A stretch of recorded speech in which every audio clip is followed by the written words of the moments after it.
Hello and welcome to yet another episode of the Handshake, and today we'll be discussing about how the diplomatic relationships between India and the USA has grown after the Howdy Modi event.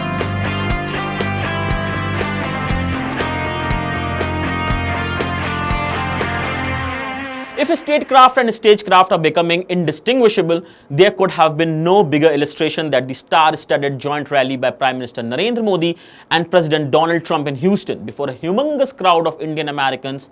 But this unprecedented diplomatic mega show was more than symbolic. It revealed a hard-on economic and political calculus underlying the soft glow of cultural and people-to-people links between the world's two largest democracies. Trump's rare acceptance of Modi's request to share the dais with him and the bulk of the American president's speech at the Howdy Modi rally reconfirmed that he is focused on a predominantly economic agenda. The list of investments by Indian companies in the US economy and sales of American energy supplies and weapons to India that Trump rattled off spoke of his core motivation to judge every country through the prism of jobs for American workers and profits for American companies. Trump came into office in 2017 with a skeptical mindset that America's allies and partners were biking it and taking undue advantage of its liberal policies in trade and immigration. India was targeted as one of several offenders which had run up a trade surplus with the US and which was misusing the H-1B visas to flood the American job market. The fact that India was a democracy whose rise could check authoritarian China's giant strides did not matter to Trump, whose narrow populism discounted broad liberal values. In his worldview, the only good countries were those which bought more made in USA products and services. Modi came up with a twofold responses to this altered reality. First, his government kept up engagement with liberal-minded globalists among the US strategic elites both within and outside the Trump administration, so that the distinction between free and responsible India and unfree, predatory China would remain a factor at the lower levels of the American state machinery. External Affairs Minister S. Jaishankar quipped that the China-US trade war may not be such a bad thing if it helps create fairer market access throughout the world was a nudge in this direction.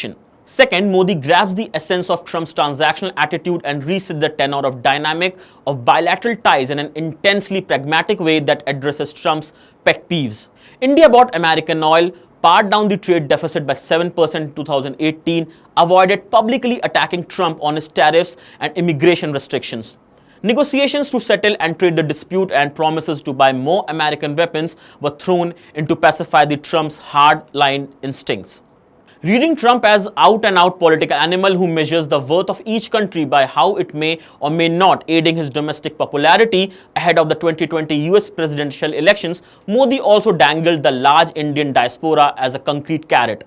The 4.4 million US Indian origin community in the US, the bulk of whom voted for Hillary Clinton in 2016, could potentially aid Trump in hotly contested states next year.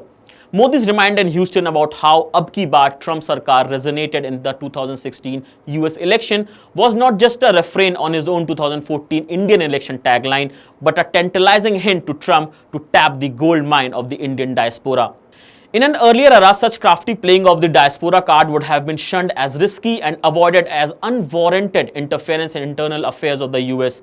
But it is a gamble worth taking in today's shocking, unorthodox populist America, where Trump often welcomes foreign interventions of various forms, provided they aid his electoral chances. Modi was of course cautious to ensure bipartisan presence of politics from both the Democratic and Republican parties in Houston. But if the unintended effect of Howdy Modi, where Trump sang praises of legal migrants from India but dissessed illegal immigrants pouring in via Mexico, is to give the US president's political fortunes a lift, so be it, and India would not mind that. Other countries reeling from the Trump effect could study the Indian model of handling him for a few lessons in tactful readjustment. So this is it from this episode of Handshake. My name is Amal Chaudhary, and for such videos and news, keep watching My Nation.